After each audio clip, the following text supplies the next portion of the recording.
Welcome to Part 2 of our API 571 Masterclass on Wet H2S Damage. In Part 1, we established the scientific foundation behind this important damage mechanism. We explained why corrosion occurs only when hydrogen sulfide and water are present together. How hydrogen sulfide changes the corrosion process. How atomic hydrogen is generated on the steel surface.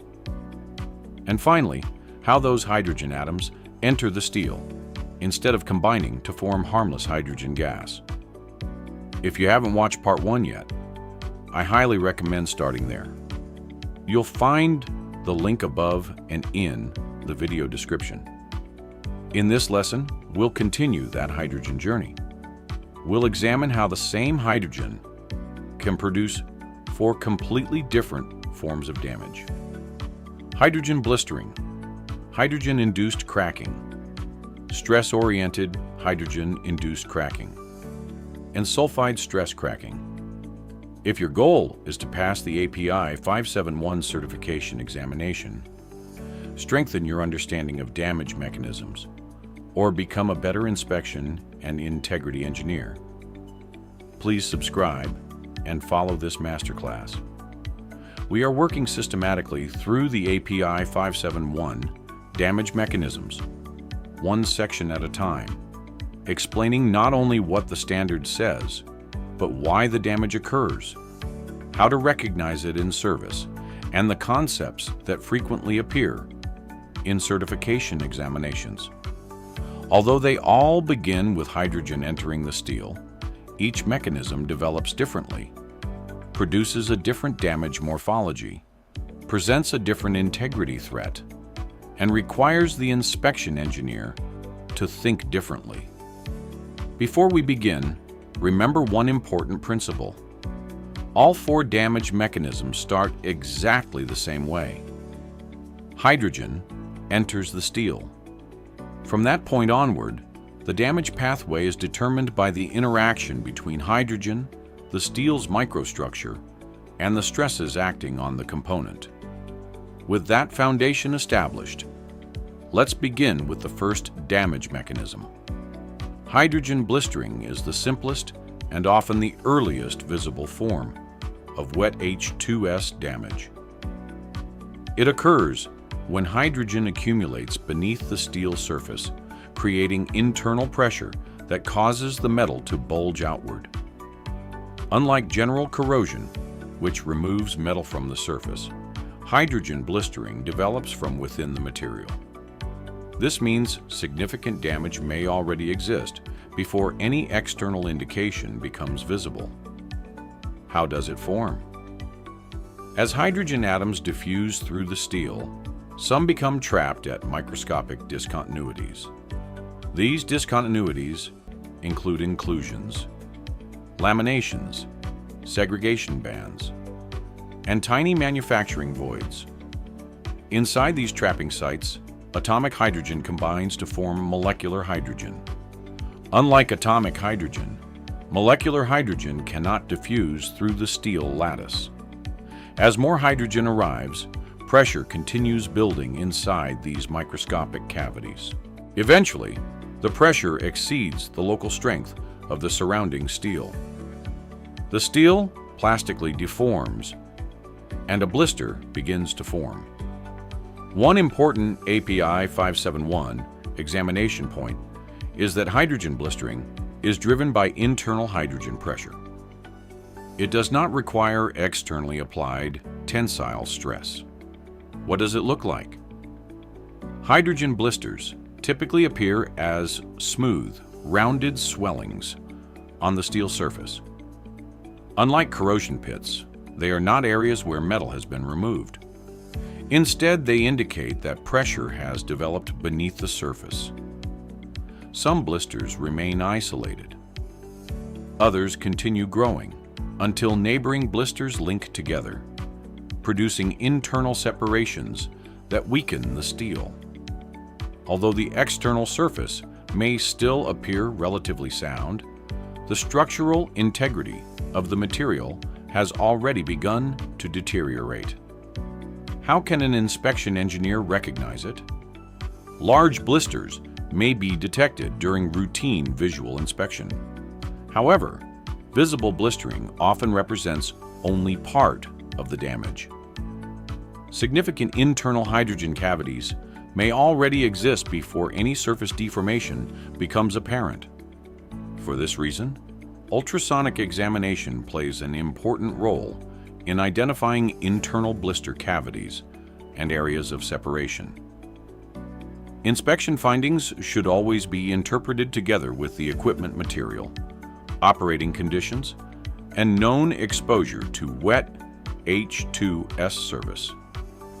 One important lesson from hydrogen blistering is that the visible blister is often only the symptom.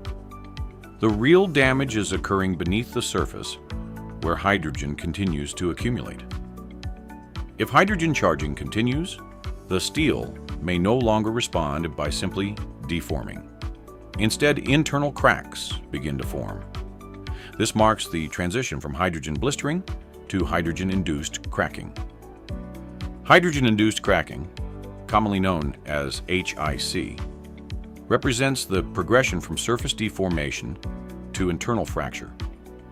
Unlike hydrogen blistering, where hydrogen pressure mainly deforms the steel, HIC occurs when that pressure begins creating cracks within the material itself.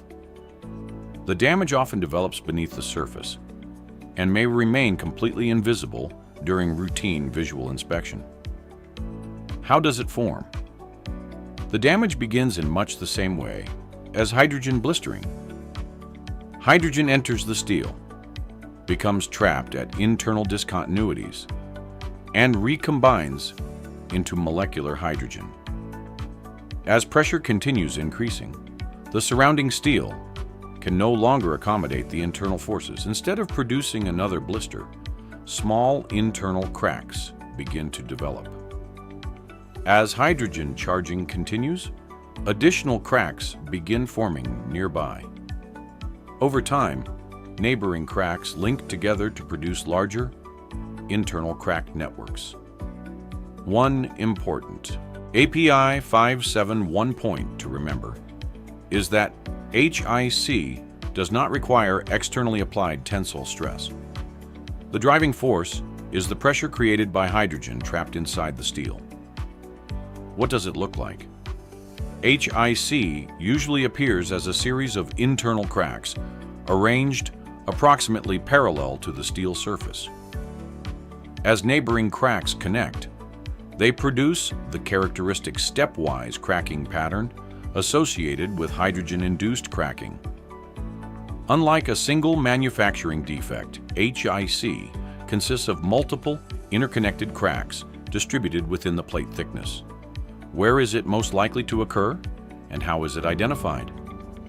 HIC is primarily associated with carbon and low alloy steels operating in wet H2S environments.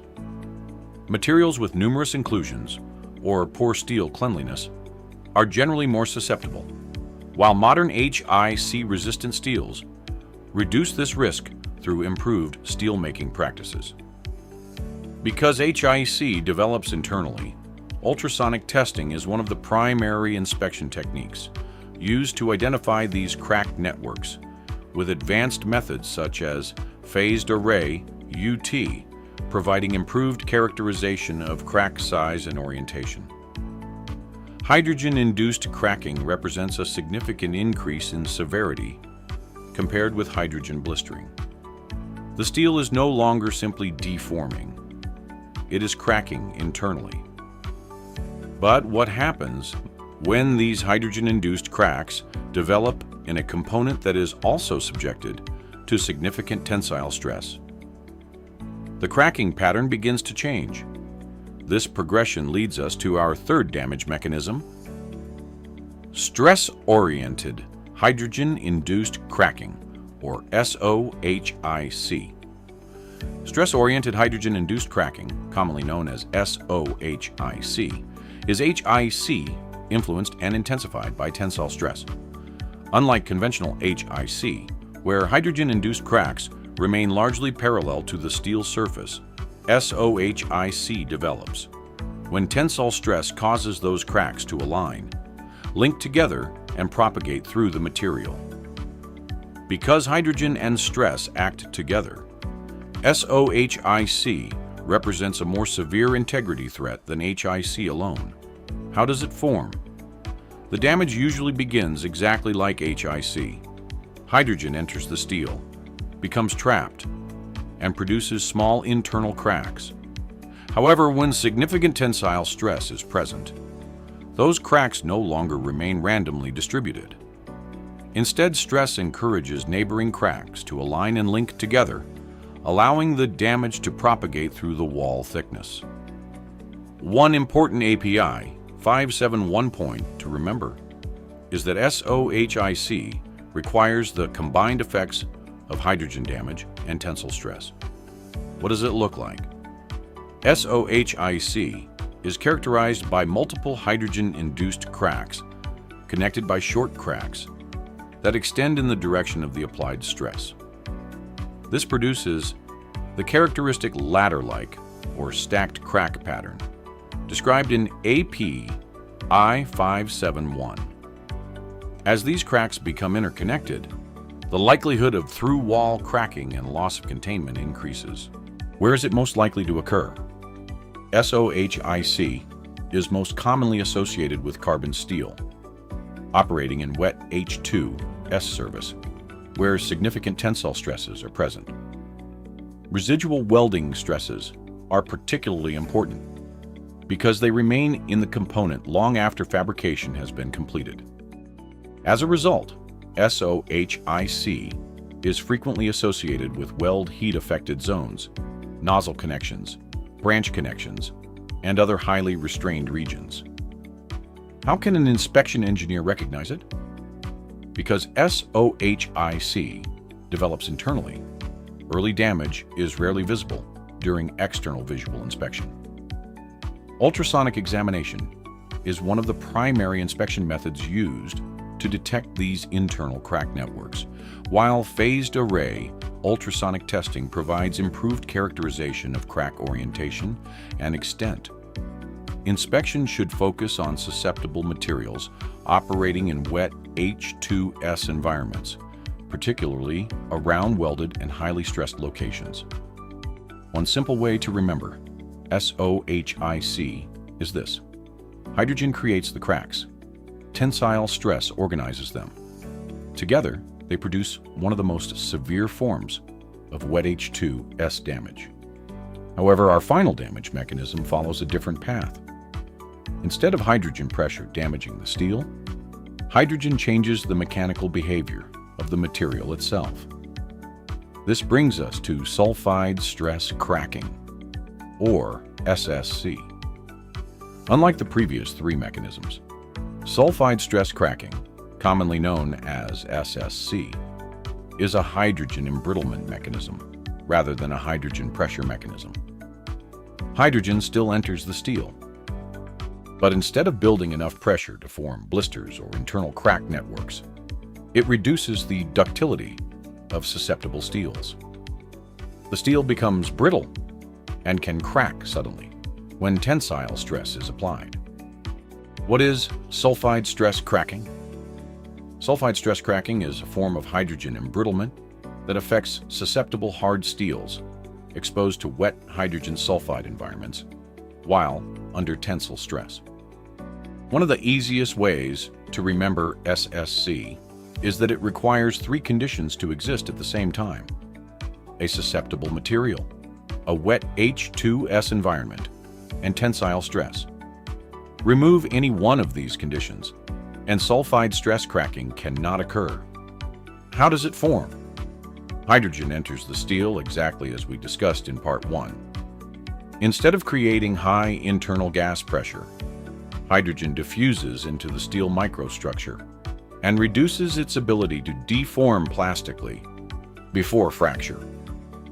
When tensile stress is applied, whether from operating loads, residual welding stresses, fabrication, or cold work, brittle cracks may initiate and propagate rapidly. One important API 571 point to remember: is that increasing material hardness generally increases susceptibility. 2. SSC. What does it look like? SSC usually appears as fine, sharp cracks that initiate at or near the surface and propagate into the material. Unlike hydrogen blistering, surface bulging is not expected. Unlike HIC, the damage is not characterized by stepwise internal crack networks. Instead, SSC often produces narrow, brittle cracks capable of propagating rapidly under continued tensile loading. Where is it most likely to occur? SSC is most commonly associated with hard carbon steels and low alloy steels operating in wet H2S service. Locations containing both high hardness and tensile stress deserve particular attention. These include weld heat-affected zones, hard weld deposits, cold worked regions, threaded connections, and highly stressed attachments. How can an inspection engineer recognize it? Surface breaking SSC cracks may sometimes be detected during careful visual inspection. However, visual examination alone is rarely sufficient. Magnetic particle testing is commonly used to detect surface breaking cracks in ferromagnetic materials, while ultrasonic testing helps determine crack depth and extent. Inspection findings should always be assessed together with material hardness, welding history, operating conditions, and exposure to wet H2S service. Now that we've examined all 4 damage mechanisms individually, let's compare them side by side. Although they all begin with hydrogen entering the steel, they do not fail in the same way. Understanding these differences is one of the most important concepts in API 571 and in real engineering practice. Hydrogen blistering is driven by internal hydrogen pressure.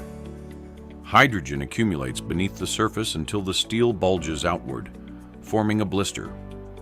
No externally applied tensile stress is required. Hydrogen-induced cracking, or HIC, is also driven by hydrogen pressure. Instead of deforming the steel, hydrogen pressure creates multiple internal cracks that gradually link together into a stepwise crack pattern. Like hydrogen blistering, HIC does not require externally applied tensile stress. Stress-oriented hydrogen-induced cracking, or SOHIC, begins with the same hydrogen-induced cracks found in HIC. However, tensile stress causes those cracks to align and connect into the characteristic ladder-like crack pattern. In SOHIC, both hydrogen damage and tensile stress are essential. Sulfide stress cracking, or SSC, follows a different mechanism. Hydrogen does not fail the steel by pressure. Instead, it makes susceptible hard steels brittle, allowing sharp cracks to form when tensile stress is present. SSC therefore requires a susceptible material, wet H2S exposure, and tensile stress acting together. One simple memory aid can help you remember all 4 mechanisms. If hydrogen creates pressure, think hydrogen blistering, or HIC. If hydrogen damage combines with tensile stress, think SOHIC. If hydrogen makes the steel brittle under tensile stress, think SSC. Rather than memorizing 4 separate definitions, remember the hydrogen journey, and the damage mechanism becomes much easier to understand. We've now completed the 4 major wet H2S damage mechanisms described in this section of API 571. We began with hydrogen blistering, progressed to hydrogen-induced cracking, then stress-oriented, hydrogen-induced cracking, and finally, sulfide stress cracking. Although each mechanism looks different, they all begin with the same first step: hydrogen entering the steel. As corrosion engineers, our responsibility is not simply to identify cracks. We must understand why the damage formed, where it is most likely to occur, how it develops, and what inspection method gives us the highest confidence in detecting it. That understanding is what allows us to make sound integrity decisions. In Part 3, we'll move beyond the damage mechanisms themselves. We'll examine the materials most susceptible to wet H2S damage, the influence of hardness and microstructure, typical damage locations found during inspection, and the practical mitigation strategies used to reduce these failures in operating facilities. If you're preparing for an API certification examination, don't try to memorize isolated definitions. Instead, understand the hydrogen journey from beginning to end. Once you understand why each mechanism occurs, recognizing the correct answer in an examination becomes much easier, and making the right decision in the field becomes far more reliable. Thank you for watching, and I'll see you in Part 3.